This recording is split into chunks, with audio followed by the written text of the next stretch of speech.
ভারতবর্ষের একজন সাধু তিনি প্রকাশ্যে মিডিয়ার সামনে বলছেন তার মাতার দাম 1 কোটি টাকা।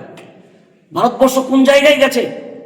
তিনি প্রকাশ্যে কাউকে মার্ডারের অর্ডার করছেন, খুনের হুমকি দিচ্ছে, অথচ অ্যারেস্ট হচ্ছে না। যুবকদের কাজ নাই, চাকরি নাই, আর্থিক দুর্বলতা দিন দিন বাড়ছে, দিন দিন বেকারত্ব বেড়ে যাচ্ছে, এই দিকে কোনোদিন ফিকির নাই।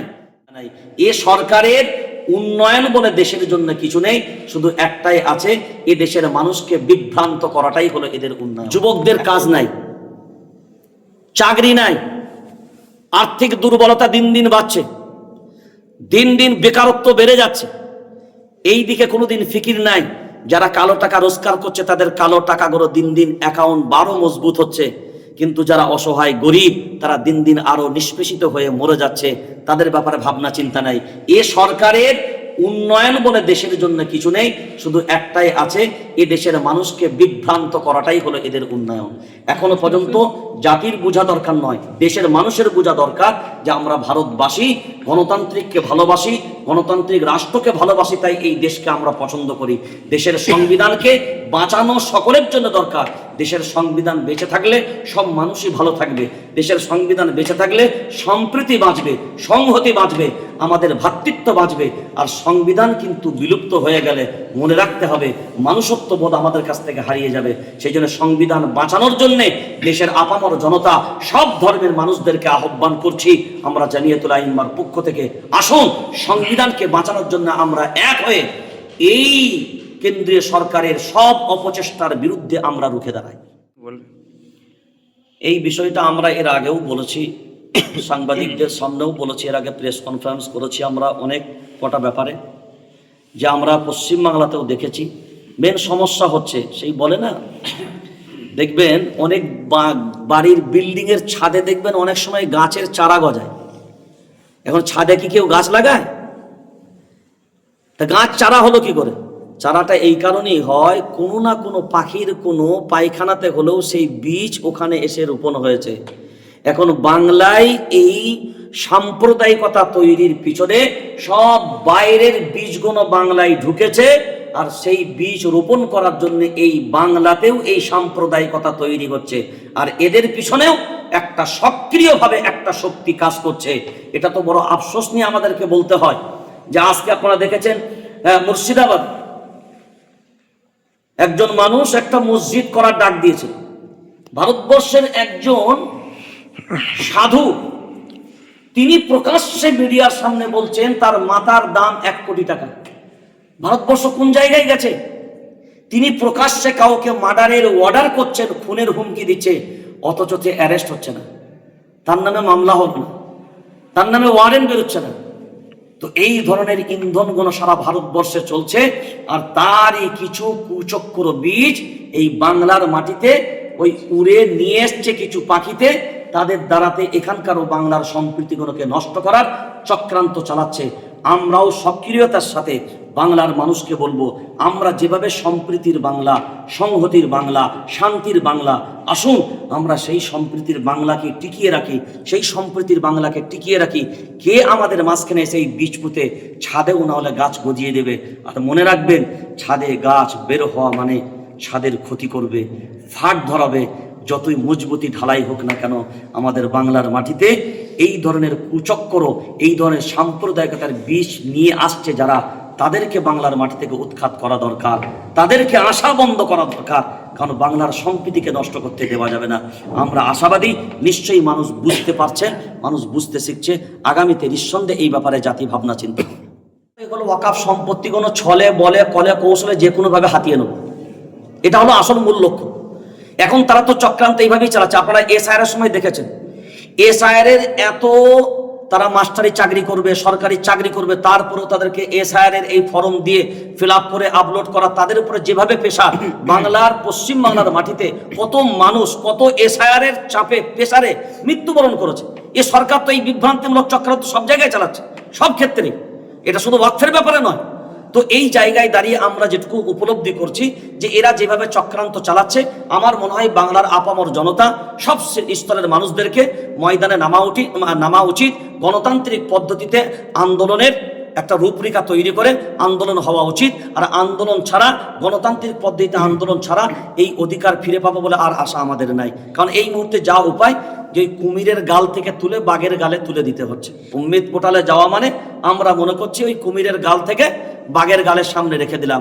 এখন সে খাবে না গিলবে থাকবে, সেটা সুদূর ভবিষ্যতই বলবে। আচ্ছা, এই উম্মিদ পোর্টাল নিয়ে কি আগামীতে কোনো আন্দোলন দেখতে পাবো আমরা আপনাদের সংগঠন? যদি আমরা দেখি এইভাবে করে চলতে থাকে, এখন সব থেকে বড় জিনিস হলো যে জাতি যদি সজাগ না হয়, জনগণ যদি সজাগ না হয়, আর আমাদের ভিতরে এক শ্রেণীর মানুষ আছে যে এত জিনিস জানার পরেও, এত সচেতনতা করার পরেও এখনো যেন অসচেতন অবস্থায় এখনো রয়েছে, যেন জানেই না, বুঝেও যেন বুঝতে চাচ্ছে না।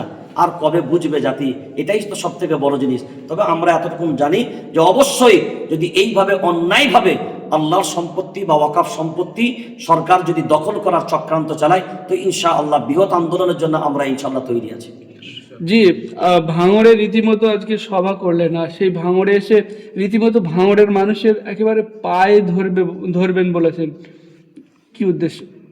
আমি আবারও বলছি আপনাদের মিডিয়া ভাইদের উদ্দেশ্যে যে আমাকে যদি ভাঙড়বাসী বলে অন ক্যামেরার সামনে যে সিদ্দিকুল্লাহ সাহেব, আপনারা জাতির ঐক্যের জন্য লড়াই করছেন, একতার জন্য লড়াই করছেন, শান্তির জন্য লড়াই করছেন, সংহতির জন্য লড়াই করছেন, সম্প্রীতির জন্য লড়াই করছেন, হ্যাঁ 100 বার জামিয়াতুল আইম্মা এ লড়াই করছে। আমরা এক ছাতার তলায় নিয়ে আসার চেষ্টা সবসময় চালাই। কে কোন মাসলাকে চলে, কে কোন মাযহাব নিয়ে চলে, কে কোন মত নিয়ে চলে, আমরা কারণ নয়, আমরা একটাই জিনিস বুঝি, আমরা ভারতবাসী। হিন্দু মুসলিম হলেও আমরা ভারতবাসী, খ্রিস্টান ইহুদি হলেও আমরা ভারতবাসী। তাহলে আমরা দেশের দিক দিয়ে আমরা প্রথম হলাম ভারতবাসী। তো আমরা ভাঙড়বাসীর কাছে একটাই আবেদন, রাজনীতি হবে, দল হবে, রং হবে, কালার হবে, এটাই তো রাজনৈতিক মঞ্চ। কিন্তু রাজনৈতিক মঞ্চে খুন কেন হবে? মায়ের কোল কেন খালি হবে? আপনি যার মায়ের কোল খালি করছেন, একবার ভেবে দেখুন তো, সেই মায়ের বেদনাটা কি আপনি কোনোদিন ভার করতে পারবেন, শেয়ার করতে পারবেন? আপনার কারণে, আপনাদের চেয়ার দখলের কারণে আজকে বহু অসহায় পরিবার আজকে তারা দরিদ্রতায় ভুগছে, কারণ তাদের কাজ করে খাওয়ানোর মতন যে মানুষগুলো তারা আজকে অনেকেই নেই। আমি এই জন্যই বলছি অন ক্যামেরার সামনে, আমি এটা অবশ্যই বুক ফুলিয়ে বলবো এবং ভাঙড়বাসীর কাছে আবেদন করব, পায়ে ধরে বলবো, আমি চাইবো আগামী 26-এও ভোট আসছে, তারপরেও ভোট আসবে, আমরা চাইবো না ভাঙড়ের মাটিতে আর একটা মায়ের কোল খালি হোক।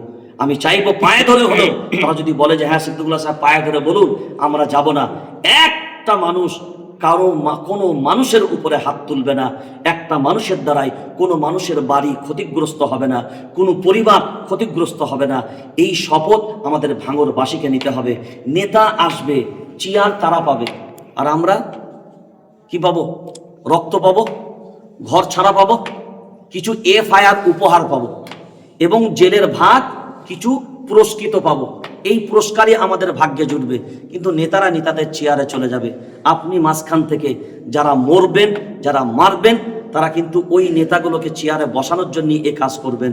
আমরা চাইব নেতা আসুক, যেই আসুক না কেন, তার চেয়ারে বসুক, কিন্তু প্রত্যেকটা নেতার মুখের আওয়াজ হওয়া দরকার যে ভাঙড়ের মাটিতে আমি যে দল করি না কেন, যে পার্টি করি না কেন, কোনো মায়ের কোল খালি করা যাবে না। আর প্রকাশ্যে প্রত্যেকটা রাজনৈতিক দলের নেতাদেরকে ঘোষণা দিতে হবে, যদি কোনো খুনের সাথে, যদি কোনো মার্ডারের সাথে, অপরাধের সাথে আমার পার্টির কোনো সক্রিয় কর্মীরা যুক্ত থাকে, তাকে পার্টি থেকে বহিষ্কার করা এবং তাকে প্রকৃতপক্ষে আইনত শাস্তির ব্যবস্থা করে দেওয়া, এটা পার্টির নেতাদের পক্ষ থেকে ঘোষণা হওয়া দরকার। কারণ তবেই বোঝা যাবে আপনি স্বচ্ছ রাজনীতি করতে চাচ্ছেন। তো সেই জন্যে ভাঙড়বাসীর কাছে বলবো, অনুরোধ করব, কোনো মায়ের কোল আর খালি করব না। একটা ভাইয়ের কাছে আর একটা ভাইয়ের লাশ যেন দেখতে না হয়, ছেলের কাছে বাপের লাশ যেন দেখতে না হয়, স্ত্রীর কাছে স্বামীর লাশ যেন দেখতে না হয়। আর পরিবারের প্রত্যেকটা মানুষ যেন নিরাপদে বাস করতে পারে, তারা স্বচ্ছন্দে তারা যেন পরিবার নিয়ে চলতে পারে। এই ব্যবস্থা কিন্তু ভাঙড়বাসীকেই করতে হবে। আমরা যতক্ষণ পর্যন্ত নিজেরা এটা চেষ্টা না করব, কেউ আমাদের মাঝে করিয়ে দিতে পারবে না। সবাই তাদের চক্রান্ত, তারা নিজেদের এই নিজেদের স্বার্থে সবাই নেমে পড়বে, তাদের স্বার্থ পূরণ হবে, কিন্তু মাঝখান থেকে কি হবে, আপনারা পাড়ায় পাড়ায় নিজেদের বাড়িতে বাড়িতে একে অপরের সাথে শত্রুতা হবে। আমি চাইবো আপনাদের একটা নাম, একটা সুনাম আপনারা করে দেখান।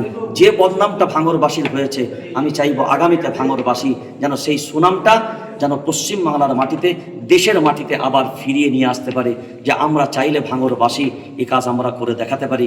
আপনাদের সততা, আপনাদের একনিষ্ঠতা, আপনাদের ঐক্য, আপনাদের ভালোবাসা যদি আপনারা রাখতে পারেন, আশা করছি এই উপহার আপনারা দেশবাসীকে দিতে পারবেন। জি, আরেকটা প্রশ্ন ছিল যে